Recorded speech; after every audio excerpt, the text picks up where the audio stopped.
In a quiet, poor little town, Amara, a young black woman, brings the last portion of her meal each day to an old, frail man living alone in the house across the road. People laugh at her, calling her foolish. But despite all the gossip, Amara keeps bringing food every evening. Over many shared meals, they become the only warmth in each other's lives. Until one day, the old man passes away and leaves behind a letter, one that changes her life forever. Before we dive deeper into this story, tell me where you're watching from. And don't forget to subscribe. I've got something special for you tomorrow. The town of Willow Creek sat quiet under the heavy summer heat. The streets were dry, the houses old, and the air thick with dust. Paint peeled from the porches, and rust covered every metal gate. It was the kind of town people drove through, but never stopped in. The kind of place that time forgot. Amara Lewis stepped out of her small wooden house, closing the door softly behind her. She was 21, tall, thin, and carried herself with quiet purpose. Her dress was faded, her shoes worn down to the soles. In one hand, she held a cloth bag with just enough coins for groceries. Her mother called from inside, her voice tired from sickness. "Don't be long, baby. The sun's too cruel today." "I won't." Mama Amara said, her tone gentle but firm. She walked down the steps into the sunlight. The dirt road shimmered with heat, and every step stirred a cloud of red dust. Children played nearby, kicking a dented can, laughing the way only children could laugh, in a place with nothing. A man on his porch watched them, fanning himself with an old newspaper. Somewhere, a radio played a gospel song, too slow to lift the air. Amara wiped the sweat from her forehead and walked on. Her mind was busy counting the coins, planning dinner, thinking about her mother's medicine, and the long week ahead. But she never let her face show worry. She smiled at people she passed, nodded when someone greeted her. Halfway down the road, she saw a woman on the other side, struggling with her old car. The hood was up, smoke curling out in thin gray lines. The woman cursed under her breath, trying to push it closer to the side of the road. Amara crossed the street without thinking. "You need help, ma'am?" she asked. The woman looked up, sweat dripping down her temple. "Lord, yes, child. This old thing just died on me." Amara dropped her bag and went to the back of the car. "Let's push it. I'll count to 3. You sure it's heavy?" "I've pushed worse," Amara said, smiling. 1, 2, 3. They pushed together, their feet digging into the dirt, the wheels groaning against the ground. The car rolled slowly, inch by inch, until it reached the shade of a big oak tree. The woman leaned on the hood, catching her breath. "Thank you, honey. You're stronger than you look." Amara grinned, brushing dirt from her hands. "It's the beans, ma'am. They keep me going." The woman laughed, then reached into her purse. "Here, take this. For your trouble." She held out a crumpled dollar. Amara shook her head. "No, ma'am. I just wanted to help." "You sure?" "Yes, ma'am. I've got enough." The woman smiled, still out of breath. "You're a good one. The world could use more like you." Amara lifted her bag, nodded politely, and kept walking. Inside, her chest felt lighter. It wasn't much, just a small thing. But small things mattered in a place where not much ever changed. By the time she reached the little grocery store, the sun was high, burning down on her neck. She stepped inside, where a weak fan stirred the air. The store smelled like dust oil and old fruit. She picked out a small bag of beans, a single onion, and a bit of salt. She counted her coins twice before handing them to the cashier. "That's all today?" he asked. "Bored chewing gum?" "Yes, sir." He gave her change and looked past her to the next customer. She left without another word. Outside, a dog barked sharp and fast. Then came a high-pitched yelp that made her stop. Down the side of the road, near a pile of scrap metal, a small brown dog was stuck, its back leg caught in an old wire fence. It twisted and pulled, whining in fear. Amara set her groceries down and hurried over. "Easy, little one," she whispered, kneeling. The dog tried to back away, but the wire tightened around its leg. She winced. "You poor thing." Her fingers worked fast, pulling at the wire. It was sharp. It cut her skin, but she didn't stop. The dog growled weakly, its whole body shaking. "Shh, I ain't gonna hurt you." She tugged again, bending the wire open enough for the leg to slip free. The dog stumbled back, then limped toward her tail, low but wagging. She smiled and patted its head. "See? You're okay now." The dog licked her hand once before trotting away down the road. Amara wiped the blood from her finger on her dress and stood. "You're welcome," she said softly, smiling to herself. She picked up her groceries and kept walking home.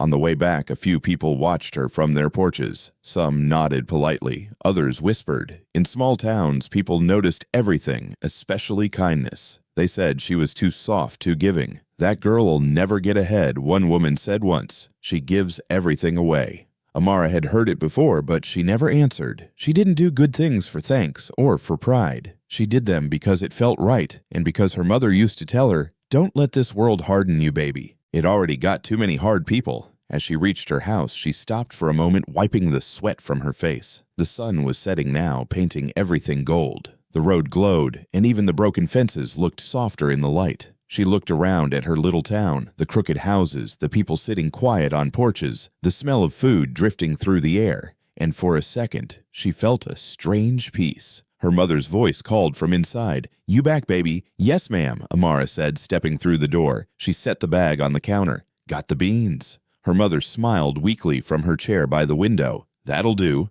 Amara washed her hands, filled the pot with water, and started dinner. The small house filled with the smell of onions frying, then beans simmering. The sound of the spoon against the pot was soft and steady, almost like a heartbeat. She looked out the window as she stirred. Across the road, the street was quiet. The air felt heavy, but she didn't mind. She'd done good today, helped someone save a life, even if it was just a small dog's. That was enough.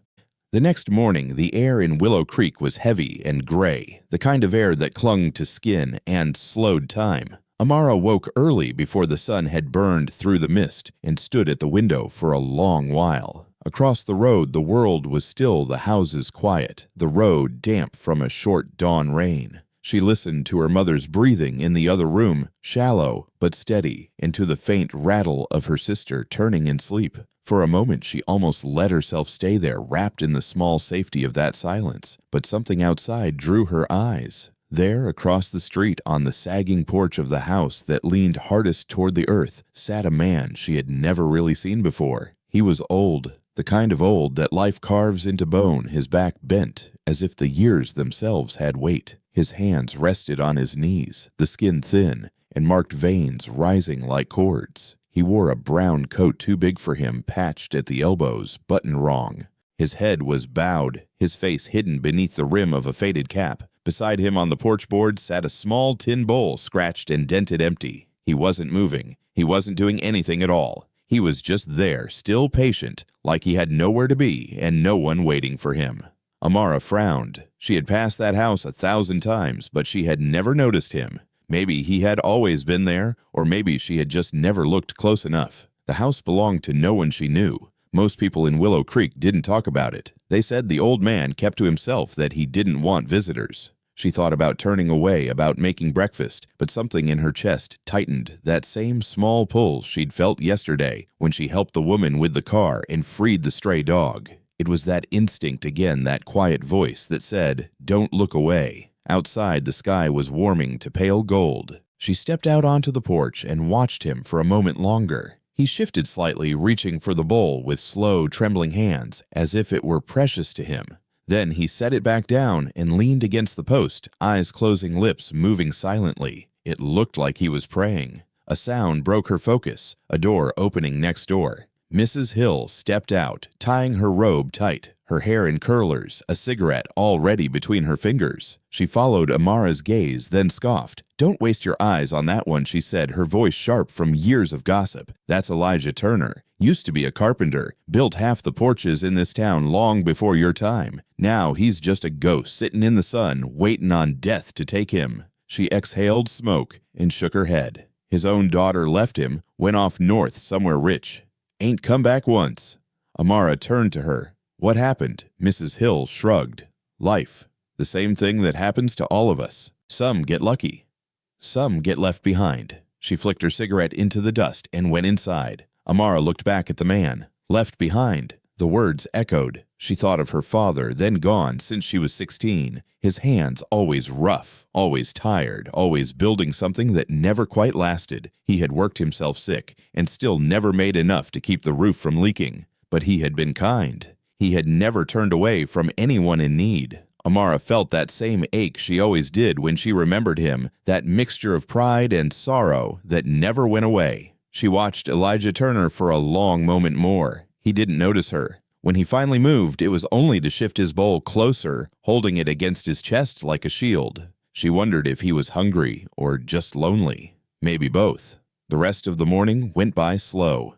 Amara cleaned the kitchen fed, her sister tended to her mother's medicine, but her mind kept drifting to that porch across the road. Around noon, she stepped out again, pretending she was just hanging laundry. She could see him clearly now in the daylight. His hair was thin and white, his skin was white, but darkened by the weight of time. He watched the ground like there was something written there, only he could read. A group of boys passed on bicycles, their laughter loud and careless. One of them shouted something as they rode by, something cruel, something about the beggar on the porch. Amara's jaw tightened. Elijah didn't react. He didn't even flinch. He just stayed still, his fingers tracing the rim of the bowl. The sound of the bikes faded down the street, leaving the air heavy again. When evening came, she walked to the store for bread. The road was long and empty, the sun sliding low. She saw a few neighbors out sweeping their porches, nodding to her, then whispering after she passed. She didn't mind. She was used to being talked about. Kindness wasn't a thing people trusted much around here. When she came back, Elijah was still there. Only now his head was down deeper and his hand trembled when he tried to lift the bowl. She slowed her steps, heart beating hard. Something about it felt wrong, too quiet, too heavy. She crossed to her side of the road and stood at the edge of her yard watching. Her mother's voice came from the porch. "Amara, what are you staring at?" She didn't answer right away. "That man," she said finally. "He's been sitting there all day." Her mother sighed. "Let him be, baby. Some folks choose silence." Amara turned toward her. "He don't look like he's choosing it." Her mother didn't reply. She went back inside the screen door, slapping shut behind her. Amara stood there a while longer, the bag of bread growing heavy in her hand.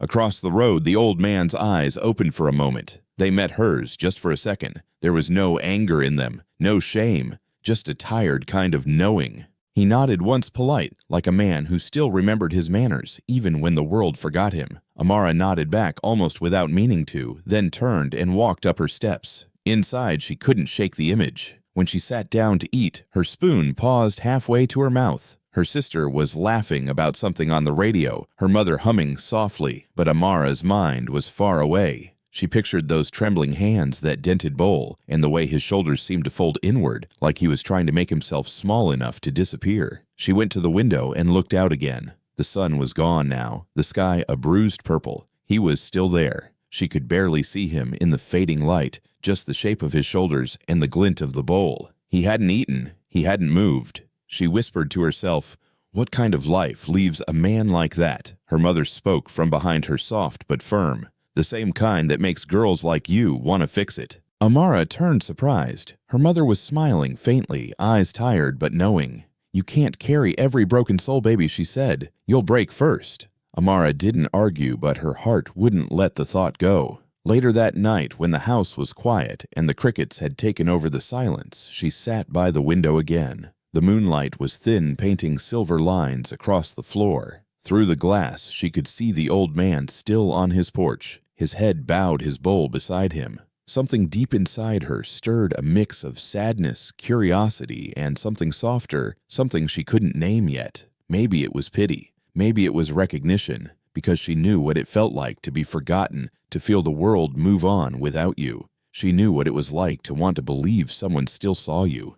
She thought of her father again, of how he used to say, "Kindness ain't weakness, baby. It's strength the world don't understand." And she realized she hadn't helped the woman with the car or freed the dog just to do good. She'd done it because she couldn't stand to see something struggle alone. She looked at Elijah's shadow across the street and whispered, "No one should have to sit hungry in the dark." The next morning, she woke before dawn, again restless. The air was cooler, a thin mist rising off the road. She made coffee for her mother, set out her sister's shoes, then stepped outside. Across the road, the porch was empty. Her stomach tightened. Maybe he'd gone somewhere. Maybe he'd finally gotten tired of waiting. She stood there a long time, watching the empty space where he'd sat. Then, just as the sun broke over the trees, she saw a movement, the slow, careful shape of him stepping out, bowl in hand, as though the day itself needed his permission to begin. He sat again, same spot, same silence. Amara watched him lower the bowl to the floorboards, his hands trembling less now, almost steady, and she felt something shift quietly inside her. The town around them was waking up the sound of a rooster crowing, a door slamming, the first car rattling down the road, but none of it seemed to touch that porch. It was as if the world had moved on, and only he remained caught between what was and what used to be. She went back inside, but the image stayed with her all morning. When her mother called her for breakfast, she barely ate. When her sister asked why she was quiet, she just said, "Thinkin'." Her mother watched her closely. About him, Amara nodded slowly. Her mother sighed, half in worry, half in surrender. "Then think kind, baby. But be careful. Some stories ain't yours to carry." Amara didn't answer. She just looked out the window again, across the road to the man with the bowl and the house that seemed to sag beneath the weight of years. And though she didn't know it yet, that moment, the quiet watching, the first spark of care, was the beginning of something that would change both their lives forever. The next evening, the air was thick and still heavy with the smell of dirt and beans simmering slow on the stove. Amara stood by the pot, stirring with a wooden spoon, watching the bubbles rise and pop. Her mother had gone quiet in the next room, dozing in her chair, her breathing steady but shallow. The radio hummed a gospel tune that barely reached over the soft hiss of the stove. The beans were thin tonight. Too much water, not enough salt, but they'd have to do. Amara filled 3 bowls, one for her mother, one for her sister, and one for herself. Then she paused. Through the window, across the dusty road, she saw him again, the old man sitting in the same spot, the same bowl in his lap, still and waiting. His eyes were down, his hands shaking a little, as he held the bowl close as if the weight of it steadied him. She felt something twist inside her. "Mama," she said softly. Her mother stirred but didn't open her eyes. "You rest, okay?" Amara picked up a clean jar from the counter, one they used to keep sugar when they still had any. She filled it halfway with beans, careful not to spill. She tore a piece of cornbread in half, still warm from the pan, and set it on top. Her hand trembled a little, but she tightened the lid and whispered to herself, "He's just hungry, that's all." Outside, the sun was sliding down low, turning the sky orange and soft. She crossed the dirt road, dust puffing around her shoes. The boards on his porch creaked under her weight. The old man looked up, startled, his eyes wide and tired. "Evenin'," she said quietly. He blinked, confused for a moment. "Evenin', miss." Amara held out the jar. "You look like you could use something warm." His hands hesitated in his lap. "You don't gotta trouble yourself," he said, voice dry and thin. "It's no trouble," she said. "There's enough to share." He stared at the jar, then at her face. His lips trembled as he reached out, taking it carefully like it might break. "Thank you, child," he whispered. "You don't know what this means." Amara smiled a little. "Eat before it gets cold." He nodded. "Yes, ma'am." His eyes glistened, though he tried to hide it. "Been a long time since I had food that smelled like home." She stood there for a moment, unsure what to say. The sound of cicadas filled the quiet. He unscrewed the lid, the smell of beans rising into the warm air. He took a bite slow, his eyes closing for a second. "Lord," he murmured, "that's real food. Thank you." Amara stepped back, her heart full but heavy. "Good night, sir," she said. "Name's Elijah," he said softly. She smiled. "Good night, Mr. Elijah." When she turned to go, she heard him whisper, "God bless you, Amara." She stopped halfway down the steps, surprised. She hadn't told him her name. Back inside, her mother was awake, her face stern but not unkind. "You did it, didn't you?" Amara nodded. "He was hungry, Mama."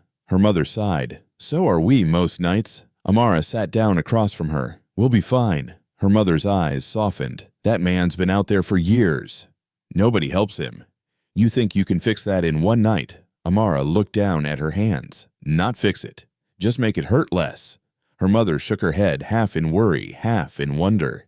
"You got your daddy's heart," she said quietly. "Too big for this world." The next evening, Amara did it again. She saved a portion before calling her sister to eat, filled the same jar, and walked across the road. This time, Elijah smiled when he saw her. "Didn't expect you back, child. You shouldn't have to expect," she said, handing him the jar. "Just sit. I'll come." He looked down at the jar, then up at her. "You're too kind for your own good." "Maybe," she said, smiling, "but I can live with that." He laughed, a rough, rusty sound that turned into a cough. When it passed, he said, "Ain't many kind folks left. Most don't even see me no more. I sit here, and they walk right by like I'm air." "I see you," Amara said simply. He nodded, swallowing hard. "That's something, child. That's something." The days rolled on like that, hot, heavy slow. Each evening, Amara brought him food, and each evening they talked a little more. Sometimes just small things, the weather, the crops, the sound of the trains passing miles away. sometimes about nothing at all. She learned he used to build houses, fix fences, mend doors. He had been good with his hands once before age took the strength out of them. One night he said, "Had a daughter once, bright as the morning, could read better than I ever could. I worked myself near dead to keep her in school."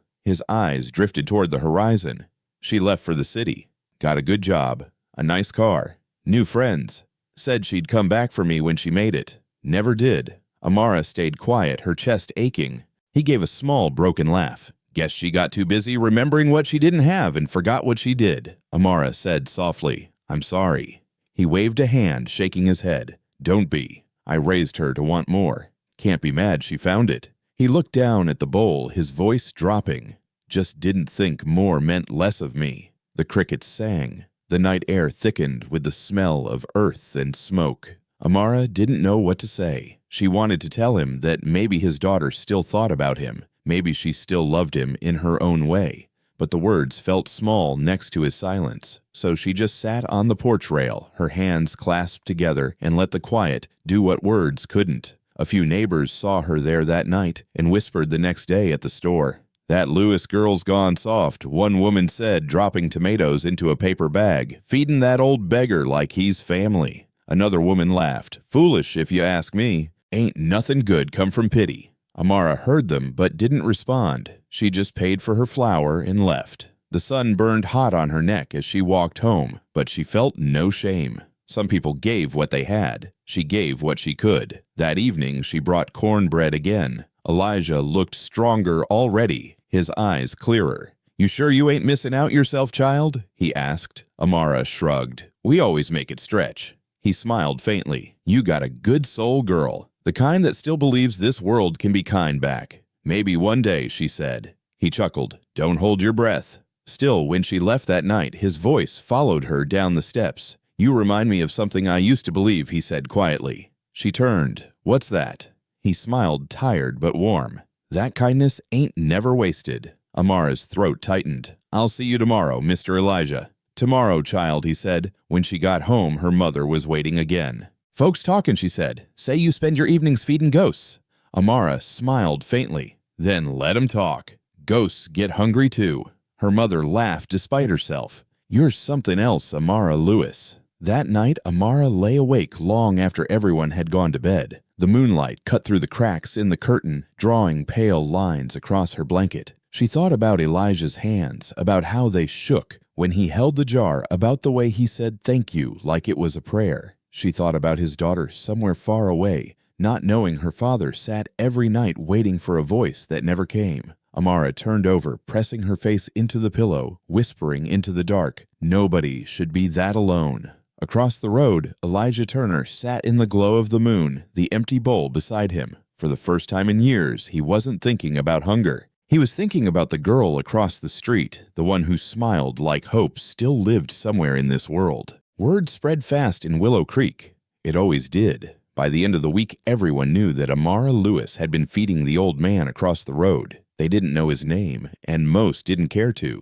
To them, he was just that beggar, the ghost on the porch who never left. But they knew Amara's name well enough, and they used it often in the same way people use a broom to stir up dust. At the grocery store, she felt it before she heard it. The quiet shift of eyes, the small smirk traded between women leaning over produce bins. There she is. One whispered, pretending to pick tomatoes. "The girl who feeds charity like it's a hobby." The other woman chuckled. Her mama must be proud, giving away food she can barely afford herself. Amara didn't lift her head. She paid for her beans and bread, thanked the cashier, and walked out. But as the door creaked shut behind her, she caught another line, low but sharp. "She'll wear herself thin for nothing. Kind hearts don't fill bellies." Outside, the air was hot and bright, the kind that made even the shadows look tired. She walked home with her head high, though her throat burned with anger she didn't want to feel. It wasn't shame, not really, more like frustration that kindness could make people cruel. When she reached her porch, her mother was there, rocking, slow, watching her. "You heard it too?" Amara asked. Her mother nodded. "Small towns don't let secrets breathe." "I wasn't hiding it," Amara said. "I know." Her mother sighed. "But folks like to talk more than they like to help. That's the difference." That evening, when she crossed the road again, Elijah was already waiting. He smiled when he saw her, the kind of smile that looked surprised to exist. "Evenin', Miss Amara," he said. "You keep bringing supper. I'm gonna start thinking I'm rich." She laughed softly, setting the plate in his hands. "Then you better act like it. Rich men eat slow." He chuckled, the sound dry and warm. "Ain't had reason to laugh in a long time.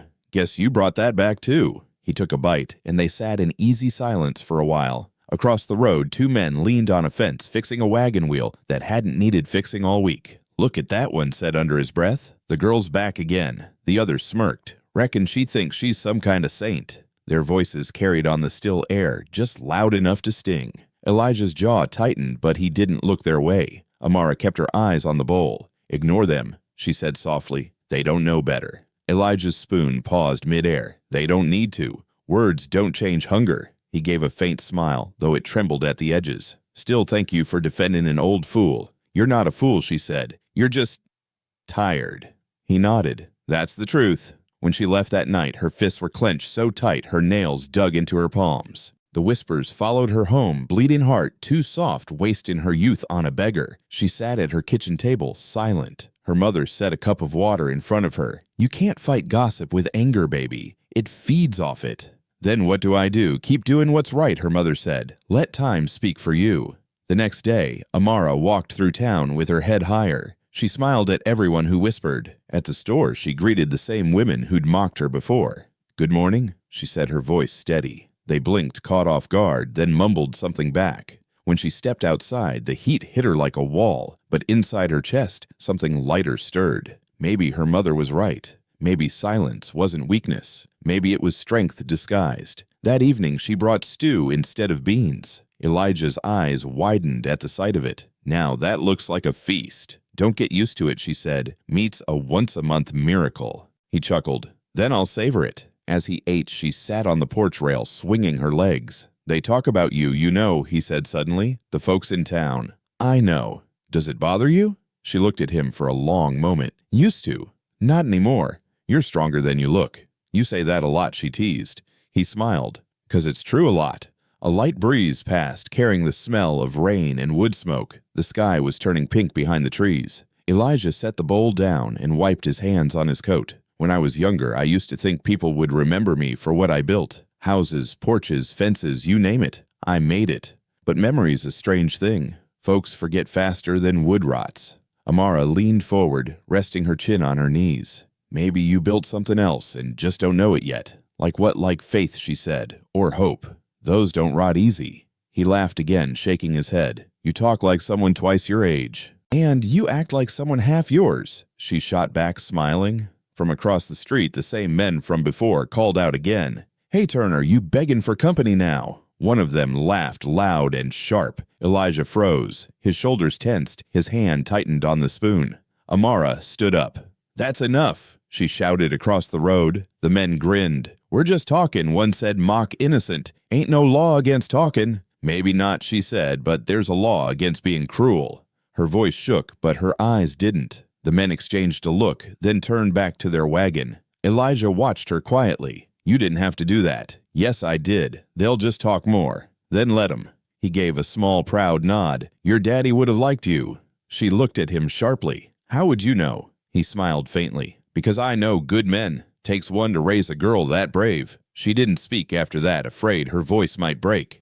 The days kept rolling, each one a copy of the last Sundust Beans talk. But slowly the tone of the whispers began to change. Some people stopped laughing. Some even nodded to her when she passed. Kindness, it seemed, could be contagious, even in a place where suspicion was a second language. One afternoon, Mrs. Hill caught her outside hanging laundry. "You still feeding that man?" she asked. "Yes, ma'am." Mrs. Hill looked at her a moment, then sighed. "Well, my boy's got extra tomatoes from the garden. I'll send some over tomorrow." Amara smiled. "Thank you."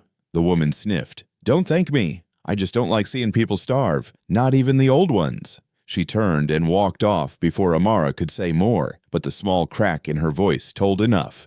That night, when Amara brought food again, Elijah noticed the tomatoes. "You spoil me now," he said, grinning. "Don't get too proud," she said. "They were charity." "Ain't that what this is?" he asked. "Not to me," she said. "This is respect." He stopped eating, his eyes meeting hers. "Respect, yes, sir. You earned it a long time ago. The world just forgot." He swallowed hard, looking down at the bowl.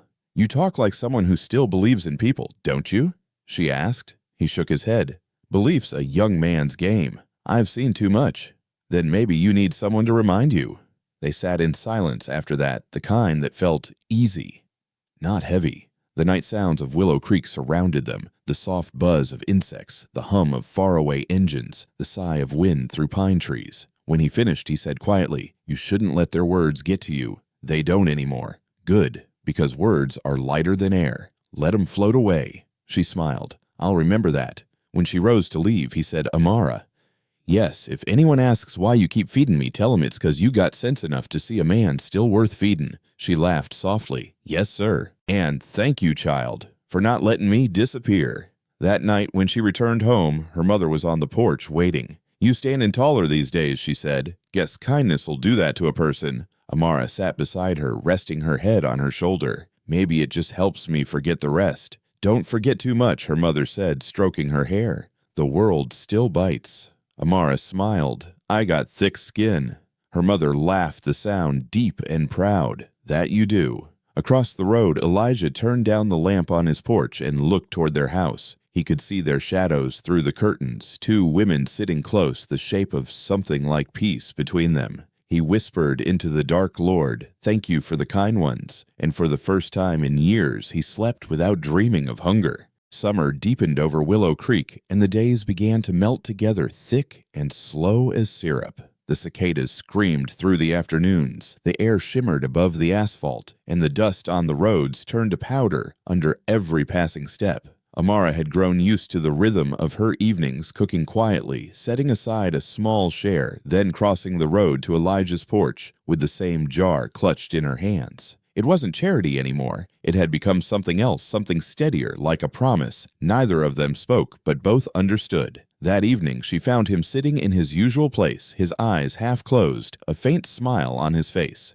"Evenin', Mr. Elijah," she said, stepping onto the porch. He opened his eyes slowly. "Evenin', Miss Amara. Thought maybe the heat ran you off. It'll take more than heat to stop me," she said, handing him the plate. He laughed quietly. "Stubborn as ever. Your daddy must have been the same way." She smiled. He was. "Mama says it's a family curse." He took a bite, chewing slow. "Ain't no curse to be kind, even when the world don't return it." For a while they sat in silence, the sound of distant children playing echoing down the street. Then Elijah spoke again, voice low, thoughtful. "You ever wonder why people stop helping?" Amara tilted her head. "What do you mean? Used to be, folks looked out for each other here," he said, tapping his spoon lightly against the bowl. "If one family didn't have food, the next shared what they could. Now everybody guards what's theirs like it's gold." Amara looked down at her hands. "Maybe folks just got scared. When you lose too much for too long, you stop trusting there'll be enough to share." He nodded slowly. "You sound older than you are." She smiled faintly. "Maybe that's 'cause I've seen enough to be." He leaned back, sighing. "When I was young, I thought I could fix things with my hands. Building houses, fences, tables, anything. Thought if I worked hard enough, nothing could fall apart. But you can't hammer people's hearts back together, no matter how good you are with nails." Amara looked at him quietly. "Maybe you just didn't have the right tools." He chuckled. "And what tools would fix that patience?" she said softly. "And love." He stared at her for a long moment, then laughed again, shaking his head. "Girl, you talk like a preacher. Maybe I'd just listen like one," she said. The sun dipped lower, casting long shadows across the porch. Elijah finished his meal, wiped his mouth, and handed her the empty bowl. "Thank you again, Miss Amara." She hesitated, watching the tremor in his hands. "You should rest more," she said gently. He smiled faintly. "Resting too long makes a man disappear. I sit out here so I remember I'm still here." She nodded, understanding more than she could say. "Then I'll keep bringing you supper so you don't forget." As she turned to leave, he said quietly, "You already remind me enough."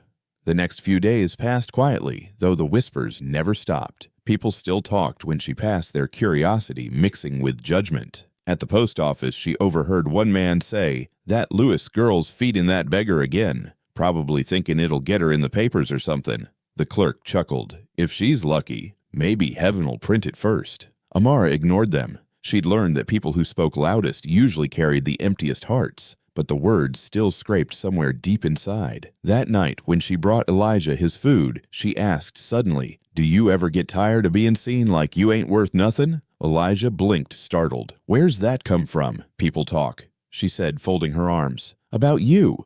About me. Like helping somebody something to be ashamed of. He nodded slowly. They'll always talk. It's easier to whisper than to work. But it ain't right, she said, her voice low. You don't deserve it. He smiled softly. Child, I've been called worse than poor. The trick ain't in changing their words. It's in not letting 'em change you. She stared at him for a moment, then exhaled. I don't know how you do that. He chuckled. You will. One day. The night settled thick and heavy around them. Across the street, lights flickered on in a few houses. Somewhere, a dog barked and the faint sound of gospel singing floated through an open window. Elijah watched the sky for a while, his eyes reflecting the dim glow of the porch lamp. Tell me about your daddy, he said suddenly. Amara hesitated, surprised. What for? Because I can see him in you, he said, and I reckon it's been a long time since anyone asked. She smiled, the corners of her eyes softening. He was quiet, worked long hours, never complained. He used to fix things too, just like you. Couldn't walk past a broken fence without mending it. Sounds like a good man. He was, she said. Even when we didn't have much, he'd still help people. Once, he gave our last loaf of bread to a neighbor who lost her husband. Mama was mad, but he just said better to go to bed hungry than to let someone starve alone. Elijah smiled faintly. Now I see where you get it. She looked down, embarrassed. I just do what feels right. He nodded. That's the best kind of right. As the weeks passed, the two grew closer. Elijah began to wait for her every evening, his eyes lighting when he saw her coming down the road. He'd fix the porch chair so she had a place to sit, sometimes even sweep the dust away, though it always came back by morning. And Amara found herself thinking of him even during the day, wondering if he'd eaten, if he'd rested, if he still sat there watching the street like a man waiting on time itself. But one day when she came home from the store, she found the porch empty. His chair sat pushed back, the bowl gone.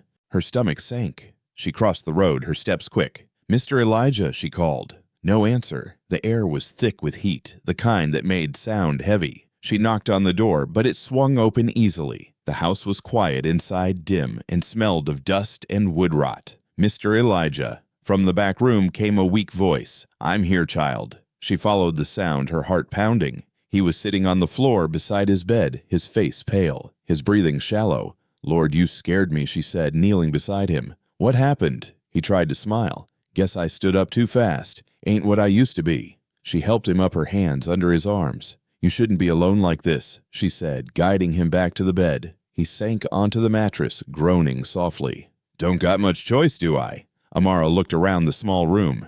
It was almost bare. A single chair, a Bible on the table, and a photo frame turned face down. She picked it up and brushed off the dust. It was a picture of a young girl, maybe 10, standing beside a much younger Elijah, both smiling at the camera. Your daughter, he nodded, his eyes misting. Aaliyah. She used to braid my hair when I still had some. Always said she'd buy me a new suit when she got her first paycheck. Amara traced the edge of the frame. She looks like she loved you. She did, he said softly, till the world told her I weren't worth lovin' no more.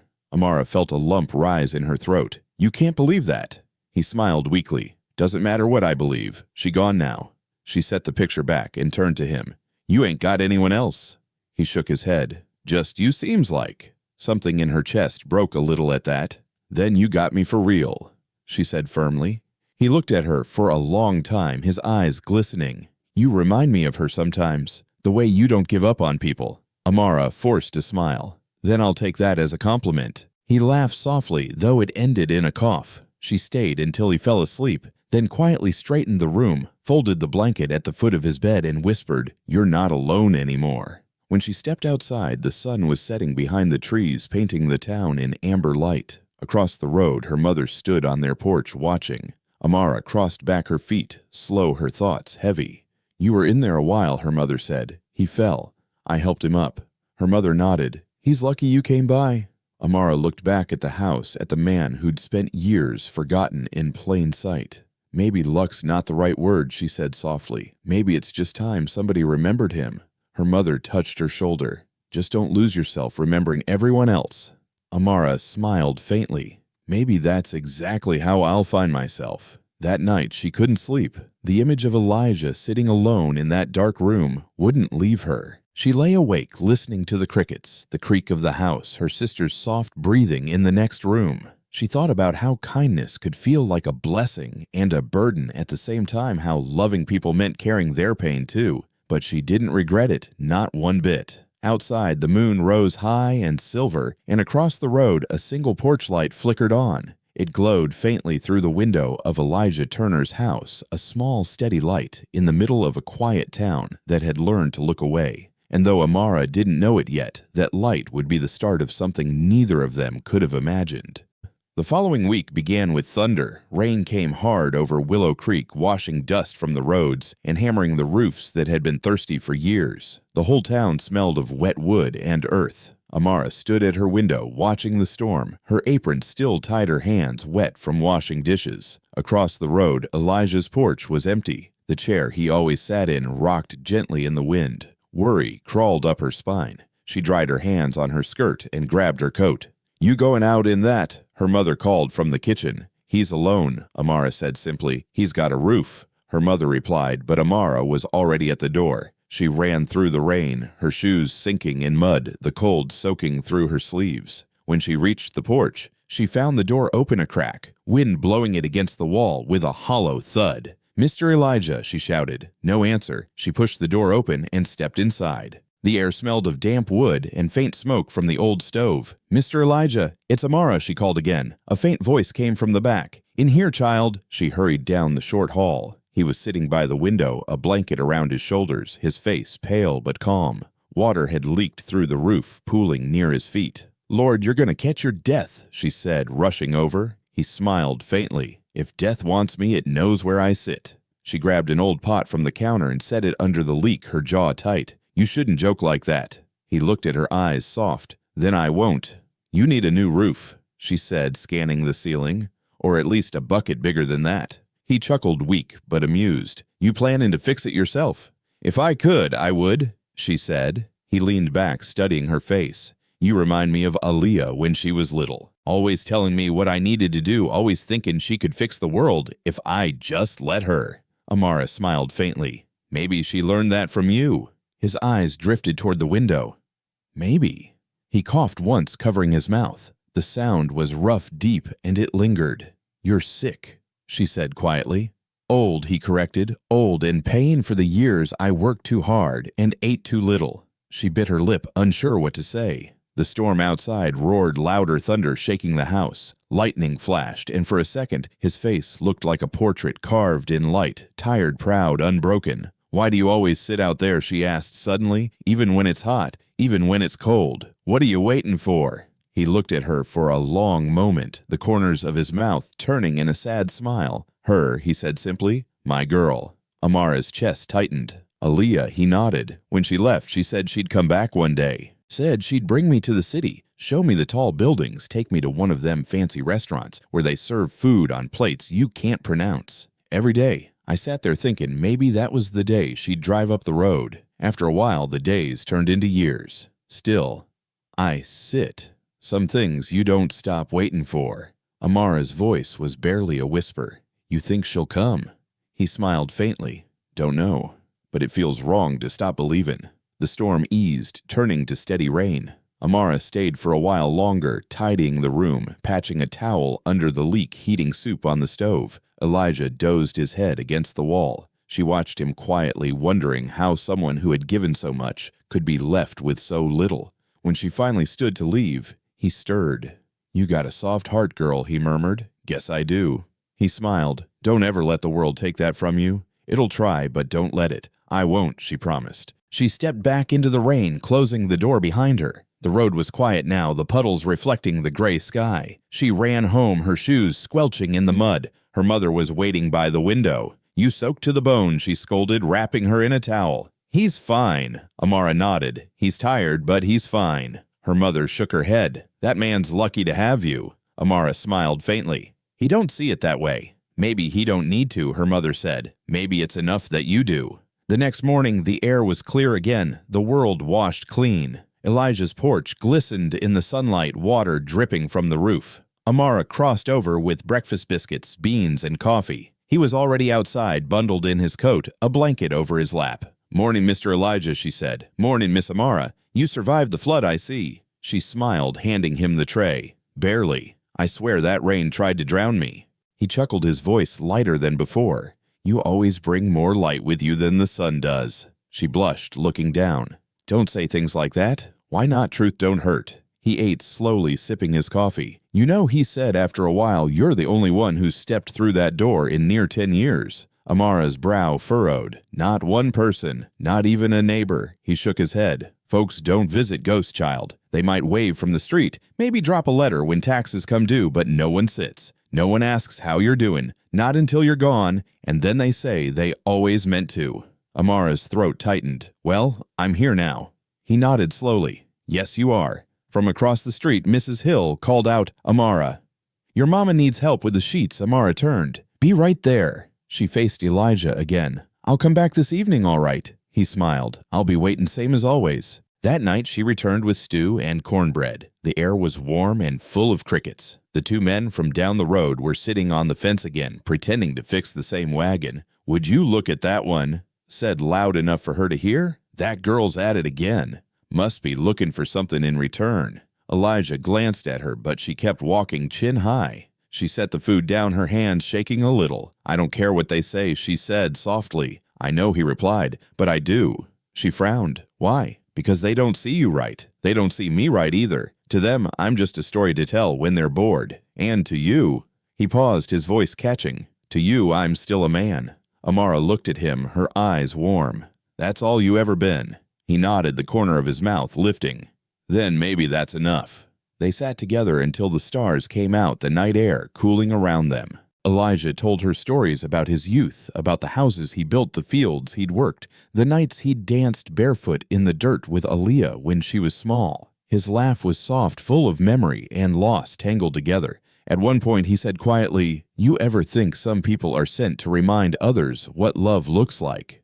Amara looked down, her voice steady. "Maybe. But sometimes I think we're just people who can't stand to see the world turn cold." He smiled. "Either way, I'm glad you came down my road." When she left, he stood slowly watching her cross back home. The lamp in her window glowed warm, casting soft light across the street. For the first time in a decade, Elijah Turner didn't feel invisible. He felt seen, known, and alive. And though neither of them said it aloud, something unspoken passed between them that night, an understanding that kindness, once given, binds two souls tighter than blood ever could. The days that followed felt different in Willow Creek, though nothing in the town had changed. The same cicadas screamed through the afternoons, the same heat clung to the porches, and the same people whispered behind fences, but something quieter was shifting, something small and human that most folks didn't notice. Amara could feel it every time she crossed the dirt road. Elijah had grown thinner, but his eyes seemed brighter now, the hollow weight in them softening a little each evening she came. What had begun as a simple act of kindness had turned into something that felt like rhythm, like breathing, something neither of them said aloud, but both depended on. One afternoon, Amara came home from work to find her mother waiting at the table, a letter in her hand. "This came for you," her mother said, sliding it across the worn wood. The envelope was cream-colored with gold ink along the edge. Amara frowned. "Who's it from?" Her mother shrugged. "Looks important. Don't see that kind of paper much around here."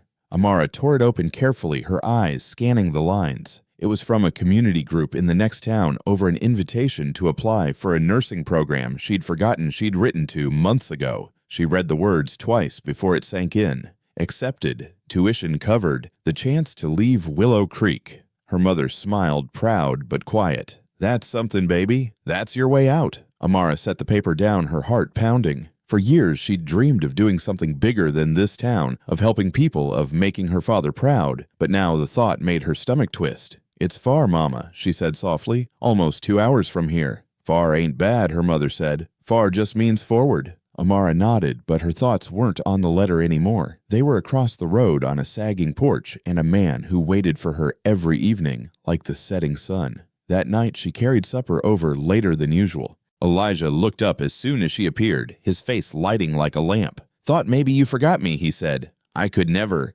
she said, setting the plate down. He took the bowl and looked at her closely. "You're quiet tonight." "Just thinking," she said. "'Bout what?" She hesitated, then told him. He listened without interrupting, his eyes steady. When she finished, he set his spoon down slowly. "That's a good thing, Amara. You got a chance most folks never get."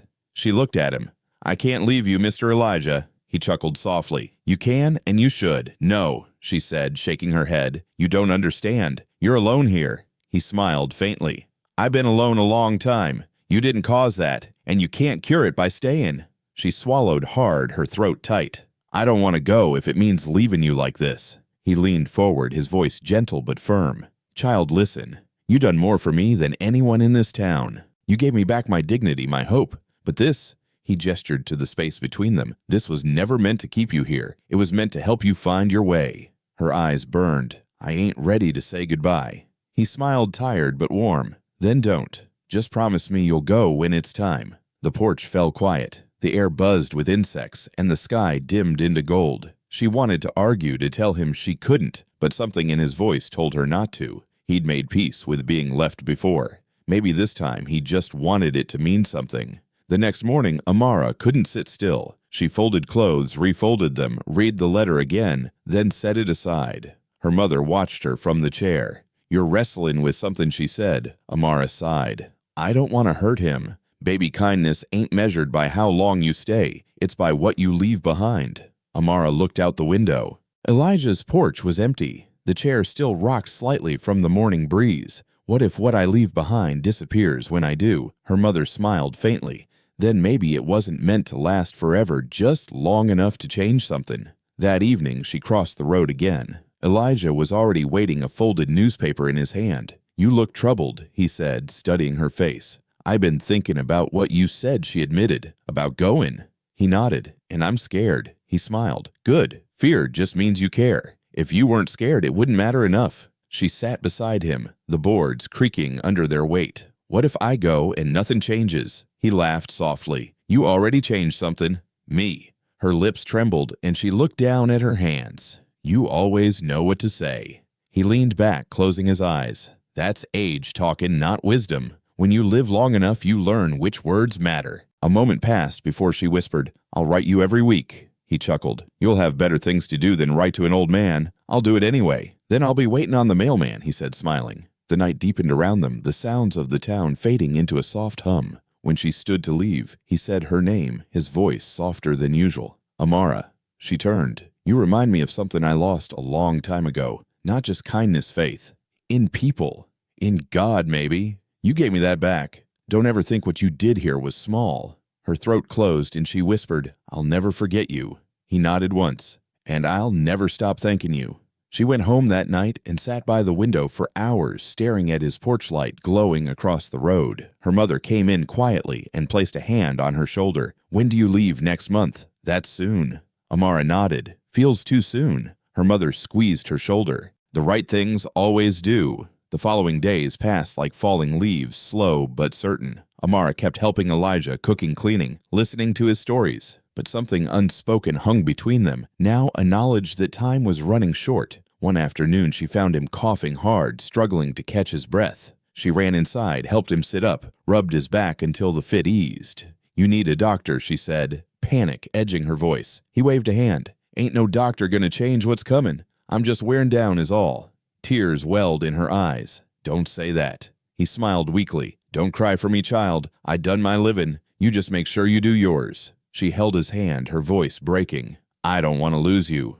He squeezed her fingers gently. "You ain't losing me. You're carrying me with you. Every time you choose kindness over comfort, I'll be right there." Amara didn't speak. She just nodded, pressing his hand to her cheek. That night, as she crossed back home, the stars hung low and bright above the town. From her porch, her mother called softly, "You did right by him."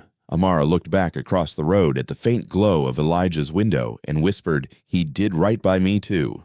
In that quiet hour, under the hum of crickets and the soft wind through the trees, Amara Lewis finally understood what her father once meant when he said that love doesn't always look like romance or family. It looks like care, like presence, like two souls refusing to let the world harden them. And as she stood there watching the light in Elijah Turner's window flicker against the dark, she realized she hadn't just saved an old man from loneliness. He had saved her from forgetting what kindness could still mean in a tired world. The last week of August came heavy and slow. The air pressed thick against Willow Creek, like the world was holding its breath. The fields were burnt gold, the dirt roads cracked again from too much sun, and every porch fan in town hummed tiredly against the heat. Amara could feel the season turning, not just in the air, but in her chest. Each morning she woke with a knot in her stomach, counting the days until she would leave for the city. The letter from the nursing program sat folded neatly inside her Bible, a quiet reminder that her life was about to change, and that someone she loved would not be coming with her. That evening, when the cicadas began their slow song, she crossed the road with supper, as she always did. The light from Elijah's porch flickered weakly, casting long shadows on the steps. He was sitting there, the blanket over his knees, a half-empty cup of tea beside him. He looked smaller somehow, his shoulders slumped, his hands trembling slightly, even at rest. "Evening, Mr. Elijah," she said, her voice gentle. He smiled without lifting his head. "Evening, Miss Amara. You're late, I know. Mama needed me to help fix the roof again. I brought you cornbread and beans, still warm." He took the plate slowly, his fingers brushing hers. "You spoil me, child." She sat down on the porch rail beside him, the boards creaking under her weight. "You look tired," he chuckled weakly. "Been tired for years. It just shows more now. You eat anything today." He hesitated, then shook his head. "Didn't feel much like it." She frowned. "You can't do that. You'll get weaker." He looked at her, his eyes full of something tender and sad. "Weakness don't come from hunger, Amara. It comes from running out of reasons to get up." Her chest ached at that. "Then I'll give you a reason. Eat. Please." He smiled faintly, picking up the spoon.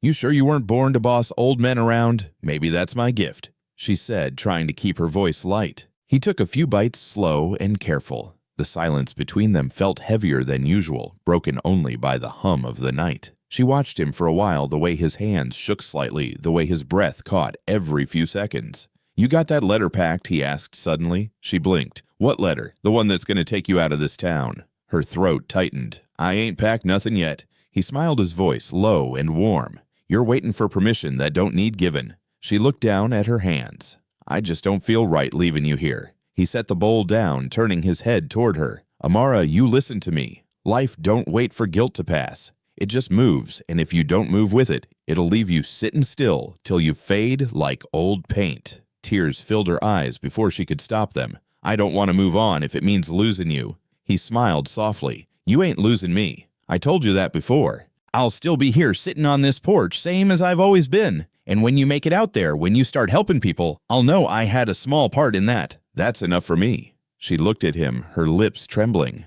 "What if something happens while I'm gone?" He chuckled quietly. "Then it happens. Ain't no stopping time, child. I made my peace a long time ago." Amara wiped her eyes. "Don't talk like that." He reached over, his hand light against her arm. "You got a good heart, but you gotta let it grow wider than one porch. You hear me?" She nodded, silent. They sat like that for a while, the night thick around them, the moon climbing higher over the trees. Every sound felt sharper, the wind rustling through the leaves, the faint whistle of a train far away, the soft scrape of Elijah's spoon against the bowl. He ate a little more, then set it aside. "You know," he said softly, "I used to think kindness was a young person's game, that it burned out after the world gave you enough reasons to stop. But you showed me different." Amara's voice was barely above a whisper. "You showed me that too." He smiled, eyes shining. "Then we're even." A soft cough rattled through his chest, and she reached for him, but he waved her off. "Just a tickle. Don't fuss." She bit her lip, uneasy. "I'm bringing you some medicine tomorrow. I'll ask Mama to find something at the clinic." "You save your money," he said firmly. "Spend it on gas to get to your new life." "I'll do both," she said. He laughed softly. "You're too stubborn for your own good. Learned from the best," she replied. The moonlight cut across his face, then pale and gentle. And for a moment, Amara saw him, not as the frail old man the town pitied, but as he must have been, once a strong man with steady hands, a father who built and gave and waited. She thought of his daughter, the one who never came home, and a sudden wave of anger and sadness rose in her chest. "She doesn't deserve your faith," Amara said quietly. "That woman left you here like you don't matter." He didn't answer right away. When he did, his voice was calm. "Maybe, but love don't stop just 'cause it's forgotten." Her jaw tightened. "You still believe she'll come back?" He looked out at the road, his eyes far away. Every morning I think maybe today's the day. Maybe she'll turn that corner, look up, and remember where she came from. And if she don't, well, at least I'll be where she left me." Amara's eyes stung. "That ain't right, Mr. Elijah. You deserve better than waitin'." He smiled sadly. "Maybe, but a man's heart ain't a ledger. You can't balance love with logic." The words hung between them, quiet and deep. She wanted to tell him he was wrong, that some people didn't deserve forgiveness, but the look on his face stopped her. There was peace there, a tired kind of peace that came only from years of holding pain and letting it soften instead of harden. She stood, then wiping her eyes. "I'll be back tomorrow, same time." He nodded. "I'll keep the porch light on."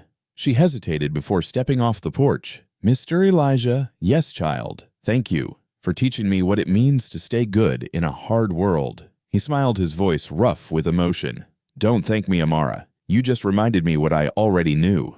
She walked home slowly, her heart heavy but calm. Across the road, his porch light burned steady in the dark, casting a faint circle of gold against the wood. The air was thick with summer sounds, the low hum of frogs, the rustle of wind, the whisper of time moving forward. Inside her house, her mother looked up from her chair. "He okay tonight?" Amara nodded, though her voice caught. "He's just tired." Her mother studied her face. "And you?" Amara swallowed hard. "I'm learning to let go." Her mother smiled softly. "That's the hardest kind of love, baby." Outside, the porch light across the road flickered once, then steadied again. Amara sat by her window, watching it glow, the image blurring behind her tears. She knew what the light meant. It meant he was still there, still waiting, still believing. And somehow, that gave her the courage to believe, too, that even when life pulled people apart, some hearts stayed tied steady as that single light burning against the dark. The morning Amara was meant to leave the town woke under a pale gray sky, the kind that warned of rain but never delivered. She stood by her bed, the small suitcase half-zipped, her hand still. Every sound in the house felt louder, the ticking clock, her mother's soft steps in the kitchen, the hum of cicadas through the open window. She looked out across the road. Elijah's porch light was still on, faint in the daylight. It always burned through the night, but today it seemed dimmer, as if even the bulb was growing tired. Something inside her shifted. She slipped on her shoes and crossed the road, the suitcase still sitting open on her bed. The boards creaked under her feet as she stepped up to the porch. "Mr. Elijah," she called softly. No answer. The air was heavy with stillness, too quiet for morning. She pushed the door open. The smell of coffee lingered faint and cold. "Mr. Elijah," she said, again louder this time. She walked through the living room. The chair by the window sat empty, the blanket folded neatly across the arm. Her heart began to race. She moved toward the back room. That's where she found him, sitting upright in bed, the quilt pulled to his chest, eyes closed, his face peaceful. For a long moment she didn't move. The air around him felt sacred somehow, still and soft, as if time itself had bowed its head. She whispered his name again, though part of her already knew. Her hands trembled as she reached out, touching his shoulder. He was cold, but his expression was gentle, almost smiling, like a man who had simply fallen asleep after finishing a long day's work. A small folded piece of paper rested on the nightstand beside him. Her name was written on it in shaky handwriting. She picked it up carefully, her breath unsteady. The letter was short, only a few lines. "Dear Amara, if you're reading this, I've gone where the hurt can't find me. Don't be sad, child. You gave an old man back his purpose. I reckon that's more than most folks ever get in a lifetime. Go live yours now.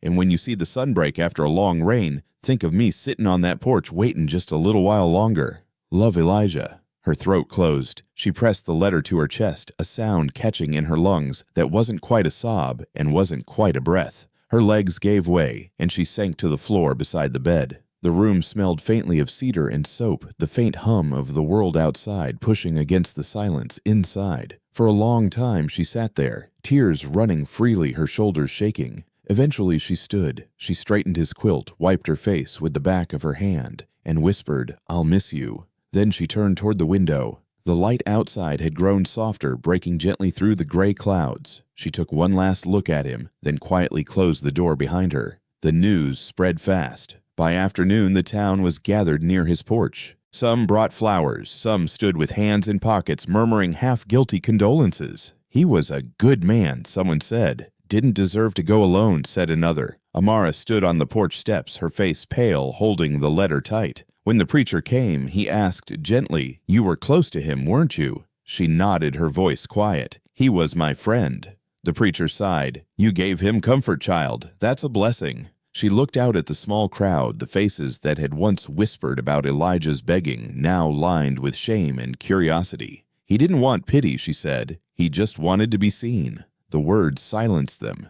Even the wind seemed to pause. She went back inside, helped the preacher gather Elijah's things, careful with every photograph and folded shirt. Among his belongings, she found a faded picture of him and a little girl, no older than 7, standing in front of a house with a white fence. Aaliyah, the daughter who never came home. She slipped the photo into her pocket. 2 days later, the funeral took place under a broad oak tree on the edge of town. The preacher spoke briefly, his voice low and solemn, the sound of crickets weaving through his words. Amara stood near the front, her hands clasped. When the time came for people to share memories, no one stepped forward at first. Then she did. Her voice shook at the beginning, but steadied as she spoke. Mr. Elijah wasn't rich, and he wasn't perfect, but he gave more than most folks who have both. He didn't have family near, but he made me feel like his. He taught me that kindness don't have to be loud, just consistent. She paused, glancing at the small wooden casket. He used to say he was waiting on his daughter to come back.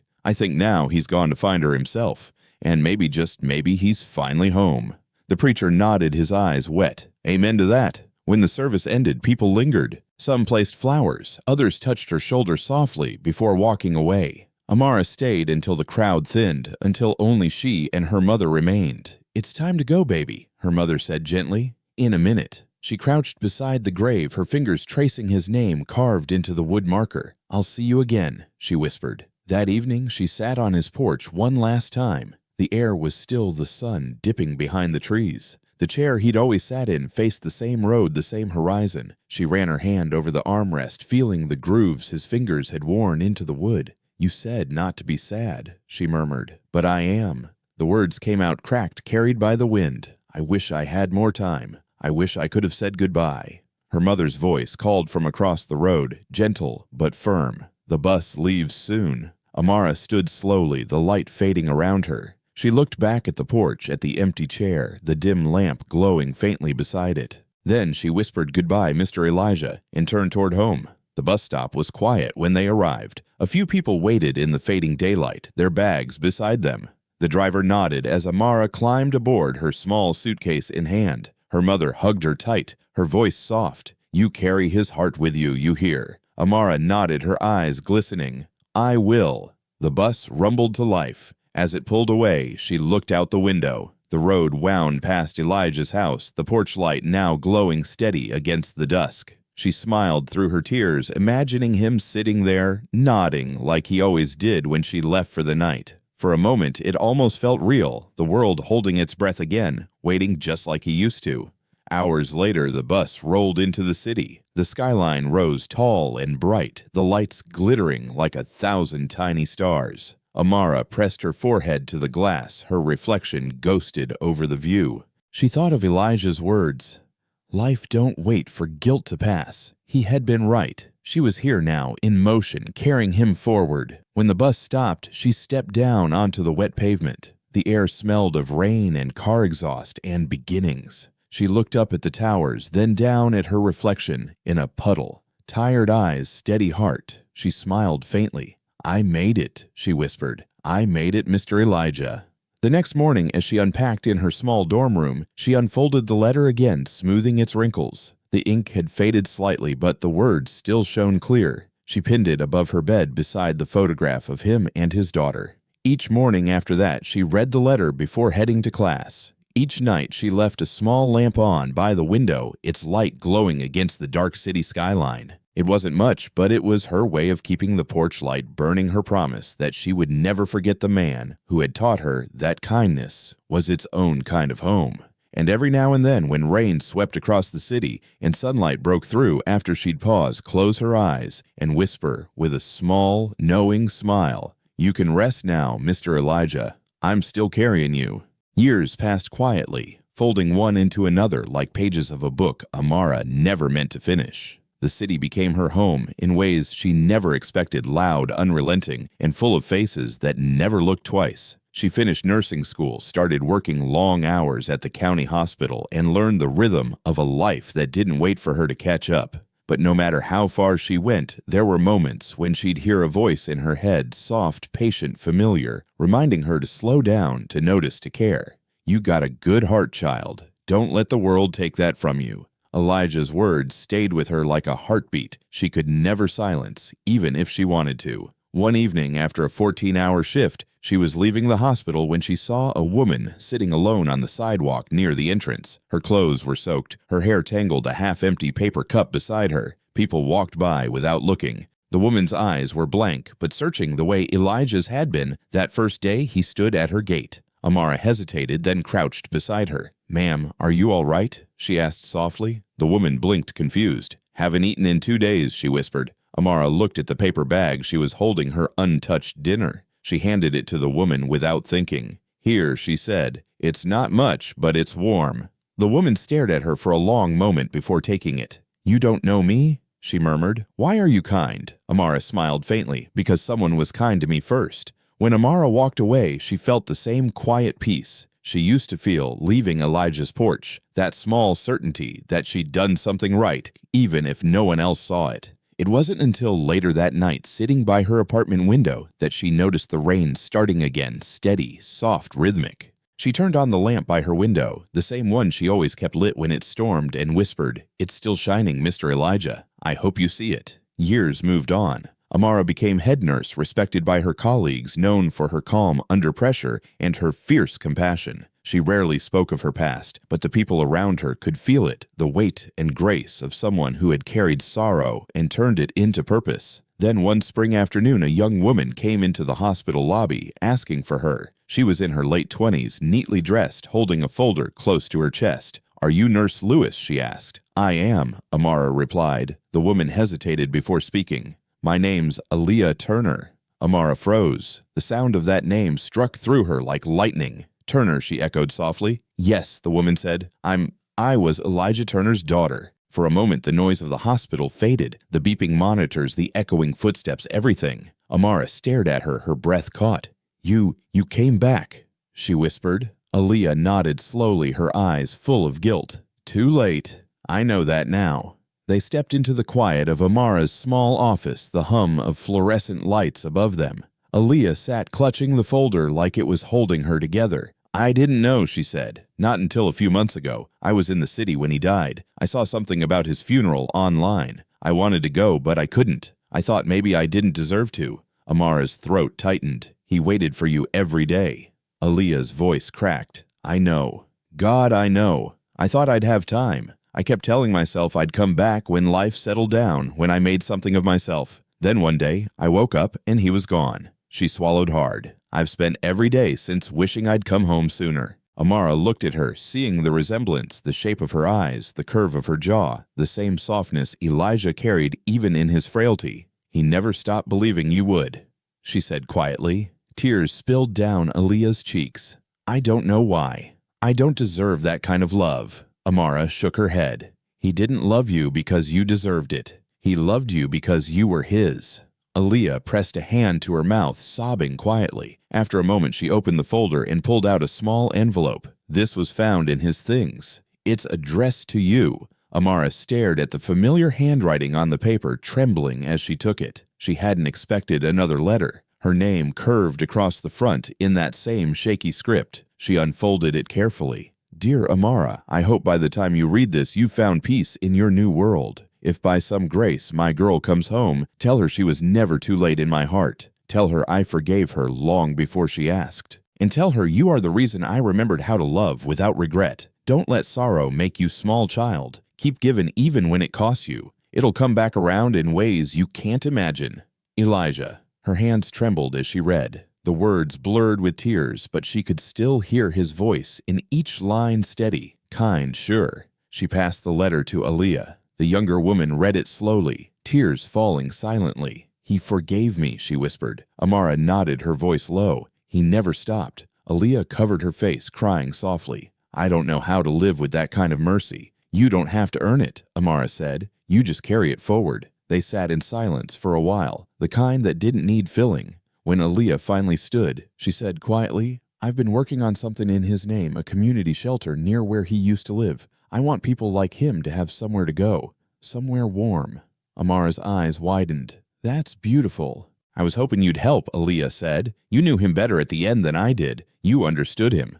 Amara smiled faintly. I'd be honored. Months later, the shelter opened in Willow Creek. It stood not far from where Elijah's house once leaned, rebuilt from its ruins. A small bronze plaque by the entrance read, "The Turner House," for those who gave more than they had. People came from across the county. That day, neighbors, families, strangers with nowhere else to go. The air was warm, filled with the sound of laughter and music, and for the first time in years, the town didn't feel forgotten. Amara stood beside Aaliyah, both women watching as children ran across the lawn. Aaliyah spoke softly. He'd like this, wouldn't he? Amara smiled. He'd call it too fancy. Then he'd sit right there by the door, greeting every soul that walked in. They laughed quietly. The moment felt light, easy. Then Aaliyah looked at her serious again. Thank you, Amara, for taking care of him when I didn't. Amara shook her head. He took care of me, too.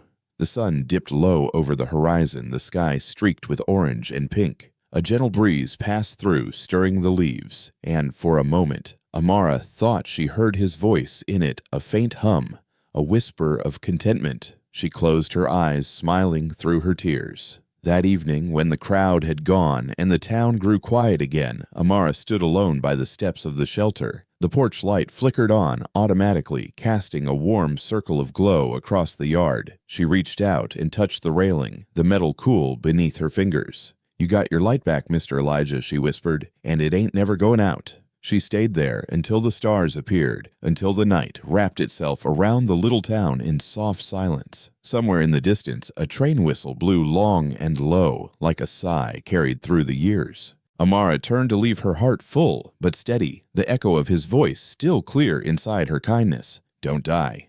It just changes hands. And as she walked away, the porch light burned on steady bright, unyielding the same way it had all those nights before, when an old man waited for a daughter who never came home, and a young woman crossed the road with a bowl of beans and cornbread. It glowed now, not for waiting, but for remembering, a beacon for anyone lost in the dark. And somewhere in that quiet space between heaven and earth, Elijah Turner smiled, his heart at rest, his light still shining through her. Join us to share meaningful stories by hitting the like and subscribe buttons. Don't forget to turn on the notification bell to start your day with profound lessons and heartfelt empathy.